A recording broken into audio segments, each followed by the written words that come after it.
আসসালামু আলাইকুম সবাইকে। সবাই কেমন আছেন? আশা করছি সবাই ভালো আছেন। আমরাও আলহামদুলিল্লাহ ভালো আছি। আজকে আমি আপনাদের সঙ্গে শেয়ার করব আমি যেভাবে ফ্রুট কাস্টার্ড তৈরি করি সেই রেসিপিটা। এখানে আমি হালকা কুসুম গরম দুধ কাস্টার্ড পাউডারের সঙ্গে মিক্স করে নিব। আর এদিকে ফুটে উঠেছে, মানে জাল হয়ে গিয়েছে ভালো করে, অনেকক্ষণ ধরে আমি জাল করে নিয়েছি। তো এদিকে দুধটা ফুটে উঠেছে, এর মধ্যে আমি দিয়ে দিব গুঁড়ো দুধ। আপনারা চাইলে নাও দিতে পারেন, এটা অপশনাল। আমি দিয়েছি, এটা দিলে স্বাদটা অনেক গুণ বেড়ে যায়, অনেক ক্রিমি টেক্সচার আসে। তো এটাকে ভালো করে মিক্স করে নিব। মিক্স করে নেওয়ার পর আরও কিছুক্ষণ আমি জাল করব। এটা ঘন করে নিব, খুবই ঘন করব না। 1 লিটার দুধকে আমি হাফ লিটার করে নিব, এরকম করব। তারপরে দিয়ে দিব হচ্ছে কাস্টার্ড মিল্কটা, যেটা আমি মিক্স করে রেখেছিলাম কাস্টার্ড পাউডারের সঙ্গে।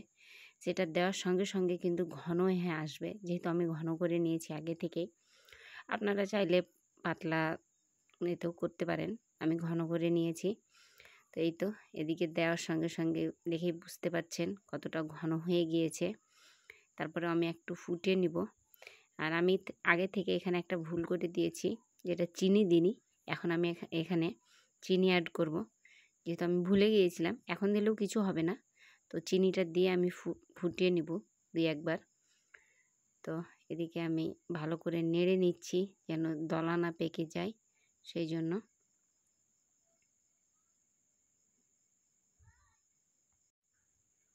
ভিডিওটি ভালো লেগে থাকলে লাইক, কমেন্ট, শেয়ার করতে ভুলবেন না এবং অবশ্যই সাবস্ক্রাইব করে দেবেন।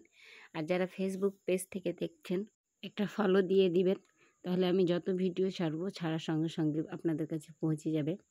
এই তো, এখানে আমি চিনিটা অ্যাড করে ভালোভাবে নেড়ে চেড়ে ফুটিয়ে নিয়ে ঠান্ডা করে নেব ভালোভাবে। এদিকে আমার ভালোভাবে মিক্স করা হয়ে গিয়েছে আর ফোটানো হয়ে গিয়েছে। এখন দেখে নিন, এই যে এইরকম হবে টেক্সচারটা। তো এখন সুন্দরভাবে নামিয়ে নিব আমি এটাকে, নেড়ে চেড়ে ঠান্ডা করে নিব। এখানে আমি আমার কাছে যে ফলগুলো ছিল সেটা দিয়ে করেছি। আম ছিল, আপেল ছিল, বেদানা ছিল, আর একটা কলা নিয়েছি আমি। আপনারা যে কোনো ফল দিতে পারেন, আঙ্গুর দিতে পারেন, তারপর আপনাদের পছন্দ অনুযায়ী যে কোনো ফল দিতে পারে। আমি যেগুলো দিয়ে সবসময় করি সেটাই বললাম। আমি আপেল, কলা, আঙ্গুর, আম, বেদানা এইসব দিয়েই করি। আপনারা চাইলে লেবুও দিতে পারেন, কমলা লেবু। তো আমার কাছে যেহেতু ছিল না আমার হাতের কাছে, সেই জন্য আমি দিইনি। আমি আপেল, বেদানার, আম দিয়েছি, কলা দিয়েছি, জাস্ট এই 4টাই দিয়েছি। আর এই তো, এদিক থেকে আমার ছেলে মেয়ে পিছনে অবশ্যই থাকবে সব সময়। ওরা আমার কাজে সব সময় একটু দুষ্টুমি করে, হেল্পও করে অনেকটা। তো আমি ছোট ছোট করে কেটে নিব ফলগুলোকে। আপনারা চাইলে আগে থেকেই কাটতে পারেন, যেহেতু ফল কেটে রাখলে কালো হয়ে যায়, ওই জন্য আমি আগে থেকে কেটে রাখিনি। মিক্সচারটা তৈরি করার পরে আমি এটা কেটেছি।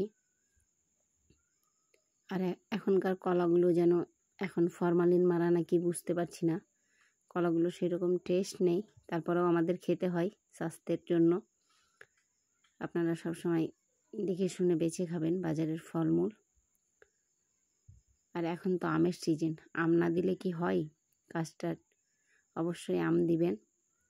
আর বেদানা দিলে দেখতেও সুন্দর হয়, টেস্টটাও সুন্দর হয়। বেদানা তো অবশ্যই দেওয়া লাগে, তাহলে কাস্টার্ডটা দেখতে আরও সুন্দর হয় আর খেতেও সুন্দর হয়। তো আমি এদিক থেকে বেদানাটা ছাড়িয়ে নিব। বেদানাটা ছাড়াটাই যা কষ্ট, অনেক শক্ত। এদিক থেকে আমাদের মিক্সচারটাও রেডি আছে, ঠান্ডা ঠান্ডা একদম। আর এই তো, আমি সব ফলমূলগুলো মিক্স করে নিব এখানে। এখানে আর কিছুই করার দরকার নয়, জাস্ট এইটুকুই যে মিক্স করতে হবে।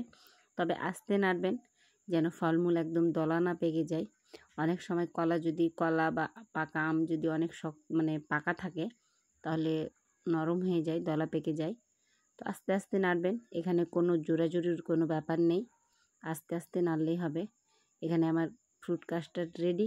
আপনারাও চাইলে বাড়িতে ঠান্ডা ঠান্ডা পরিবেশন করতে পারেন আপনাদের গেস্টের সামনে। এই গরমে একদম মন ঠান্ডা করা একটা রেসিপি। আপনারা অবশ্যই বাড়িতে তৈরি করবেন এবং আমাকে কমেন্টে জানাবেন কেমন হয়েছে।